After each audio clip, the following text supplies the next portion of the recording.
সিনেমার পর্দায় মারপিট তো আমরা হরহামেশাই দেখি, কিন্তু কিছু সিনেমা এমন হয় যা দেখার পর শরীরের রক্ত হিম হয়ে যায়। হাড়গোড় ভাঙার মর্মর শব্দ আর পর্দার উপর ছিটকে আসা রক্ত। যদি আপনি এই ধরনের ডার্ক এবং ব্রুটাল অ্যাকশন ঘরানার ফ্যান হয়ে থাকেন, তবে আজকের ভিডিওটি মিস করা আপনার জন্য পাপ হবে। আজ আমরা কথা বলবো ভারতের এমন 4টি সিনেমা নিয়ে যেগুলোতে ভায়োলেন্স বা সহিংসতার সব সীমা অতিক্রম করে গেছে। সাবধান করে দিচ্ছি, এই সিনেমাগুলো দুর্বল হার্টের মানুষের জন্য একদমই নয়। তো চলুন ডুব দেওয়া যাক এক রক্তাক্ত দুনিয়া। শুরু করছি মার্কো মুভি দিয়ে। मार्को के सामने बोले गए हर शब्द का हिसाब रखना होगा। Each and every word counts. Marco সিনেমাটি মূলত একটি ক্লাসিক রিভেঞ্জ বা প্রতিশোধের গল্প হলেও এর প্রেক্ষাপট অনেক বিশাল। সিনেমার গল্প আবর্তিত হয় মার্কো নামের এক রহস্যময় এবং ভয়ঙ্কর ব্যক্তিকে কেন্দ্র করে, যে কিনা গোল্ড স্মাগলিং এবং অপরাধ জগতের এক পরিচিত নাম।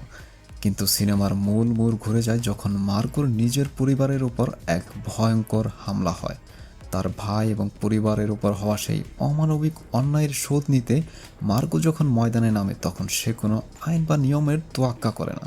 এটি কেবল একজন মানুষের প্রতিশোধ নয়, বরং অপরাধ জগতের এক অন্ধকার সাম্রাজ্যকে ঘুরিয়ে দেওয়ার গল্প।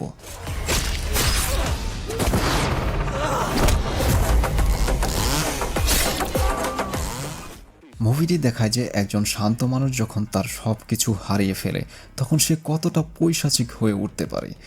এখানে কোনো হিরোইজম নেই, আছে কেবল রক্তপিপাসা আর শত্রুকে নিশ্চিহ্ন করে দেওয়ার নেশা। এটি একটি হাইলি এন্টারটেইনিং এবং একই সাথে চরম অস্বস্তিকর ডার্ক মুভি। সিনেমার পেসিং বা গতি এতই বেশি যে আপনি এক মুহূর্তের জন্য চোখ সরাতে পারবেন না। মেকিং থেকে শুরু করে সাউন্ড ডিজাইন সব কিছুতেই এক ধরনের র ভাব আছে যা আপনাকে সিনেমার ভেতরে টেনে নেবে। সিনেমার অ্যাকশন কোরিওগ্রাফি ছিল একদম আন্তর্জাতিক মানের, বিশেষ করে শ্যাডো ফাইট এবং ক্লোজ কোয়ার্টার কম্ব্যাট দৃশ্যগুলো ছিল দেখার মতো। আপনি যদি টিপিক্যাল কমার্শিয়াল মুভির বাইরে গিয়ে একটু ডার্ক এবং স্টাইলিশ এবং হাই ভোল্টেজ ভায়োলেন্স দেখতে চান, তবে মার্কো সিনেমা আপনার জন্য একদম পারফেক্ট। এটি আপনাকে দেখাবে যে দক্ষিণী সিনেমা এখন মেকিং এবং ডার্ক টোনের ক্ষেত্রে কতটা এগিয়ে গেছে। নাম্বার 2-তে রয়েছে বলিউড মুভি কিল।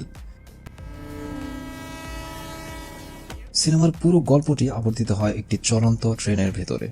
গল্পের মূল চরিত্র অমৃত, যে একজন এনএসজি কমান্ডো। সে তার প্রেমিকাকে বাঁচানোর জন্য ট্রেনে ওঠে, কিন্তু দুর্ভাগ্যবশত সেই ট্রেনে হানা দেয় একদল দুর্ধর্ষ ডাকাত। এই ডাকাতরা যেন তেন কোনো সাধারণ ডাকাত নয়, তারা ট্রেনের সাধারণ যাত্রীদের উপর পৈশাচিক তাণ্ডব শুরু করে।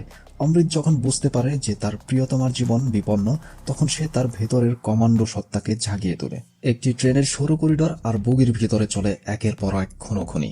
এটি মূলত একটি সার্ভাইভাল থ্রিলার সিনেমা, যেখানে দেখানো হয়েছে একজন এনএসজি কমান্ডো বনাম একদল ডাকাতের অসম যুদ্ধ। এটি বলিউডের ইতিহাসের সবচেয়ে ভায়োলেন্ট মুভি বললেও ভুল হবে না, কারণ অ্যাকশনগুলো সব ট্রেনের ভিতরেই সীমাবদ্ধ। কোনো বিরতি ছাড়াই রক্তগঙ্গা বয়ে যাওয়া এই সিনেমাটি দেখার সময় আপনার হার্টবিট বেড়ে যেতে বাধ্য।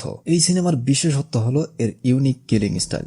এখানে বন্দুক বা গ্রেনেড নয়, বরং হাতুড়ি, কাঁচি, ট্রেনের পার্থের লোহা যা হাতের কাছে পাওয়া যায় তা দিয়ে খুনের দৃশ্যগুলো সাজানো হয়েছে। প্রতিটি ফাইট সিকোয়েন্স এতই রিয়েলিস্টিক যে আপনি হাড়গোড় ভাঙার শব্দ স্পষ্ট শুনতে পাবেন। যাদের মনে ধারণা আছে যে বলিউড কেবল নাচ গান আর রোমাঞ্চ বানায়, তাদের জন্য কিল একটি কড়া জবাব। পিওর অ্যাকশন লাভারদের জন্য এটি একটি must watch golden cinema.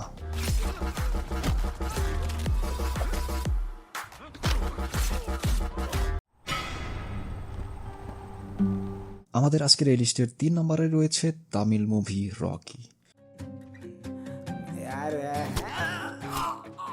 Rocky সিনেমাটি মূলত অপরাধ এবং অনুশোচনার একটি বিষাদময় গল্প।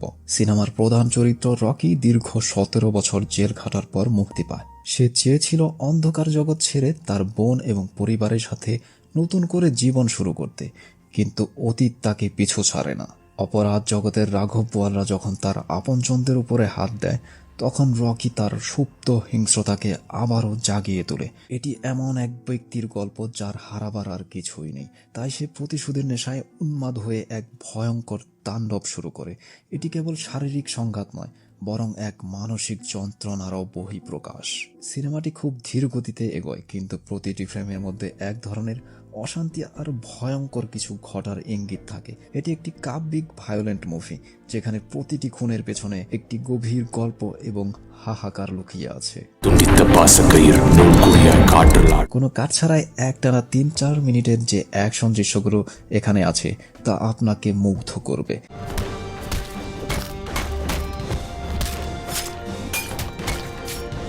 এছাড়া সিনেমার ব্ল্যাক অ্যান্ড হোয়াইট এবং ডার্ক গ্রে টোন মুভিটিকে এক অন্যরকম গম্ভীর আবহ দান করেছে। বিশেষ করে ক্লাইম্যাক্সের সেই মেশিন গান নিয়ে চালানো ধ্বংসলীলা ভোলা তো অসম্ভব।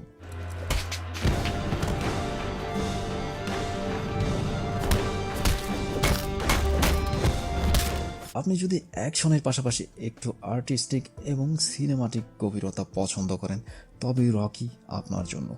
এটি দেখার পর আপনি যেমন রোমাঞ্চিত হবেন তেমনি এক ধরনের বিষণ্ণতা আপনাকে গ্রাস করবে।